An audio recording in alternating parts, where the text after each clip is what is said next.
ও আর কোনোদিন মা হতে পারবে না। ওর সন্তান জন্ম দেওয়ার ক্ষমতা নেই। কি ব্যাপার তুলি, তোমার শরীর খারাপ, তুমি বাইরে আসছো কেন? তোমার কি মন খারাপ মা হতে পারবে না বলে? তোমার মন খারাপ, আমি মা হতে পারবো না দেখি। মন তো একটু খারাপ হবেই, কিন্তু কি আর করার, এগুলো তো আমাদের হাতে নাই। বাচ্চা কাচ্চা আল্লাহর দান। আল্লাহ তো সবাইকে সন্তান দেয় না, তাদের দেয় তারা খুব ভাগ্যবান। তুমি সুস্থ হয়েছো, আমি খুশি। ভালো মানুষই করতেছো না, তোমাদের বংশ রক্ষা হবে না দেখে আমার মা অনেক কষ্ট পাচ্ছে। আমার বাবা মা অনেক টেনশনে আছে, হয়তো তোমার সঙ্গে আমার সংসার হবে না, এরপর আমাকে অন্য কেউ বিয়ে করবে না। তোমার সন্তান হয় না, এক কাজ করবো, আমরা একটা সন্তান দত্তক নিয়ে নিবো।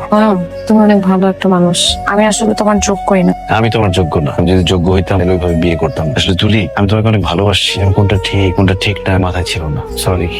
আমি তোমাকে স্বামী হিসেবে মেনে নিচ্ছি। কি বলো? কবে, কখন থেকে? এখন থেকে। কিন্তু আমি রিয়েলি সরি, আমি আসলে একটা ভুল করে ফেলছি। তোমার কাছ থেকে দূরে যাওয়ার জন্য আমি পুরো জিনিসটাকে নাটক সাজিয়েছিলাম। আরিফকে শিখিয়ে দিয়েছিলাম যেন ও মিথ্যা কথা বলে যে আমি কোনোদিন মা হতে পারবো না। তো নাটকটা করতে গিয়ে আমি আসলে সত্যি করে তোমাকে চিনেছি। তুমি যে আমাকে এত ভালোবাসো এটা রিয়েলাইজ করেছি। না, আমি রিয়েলি সরি।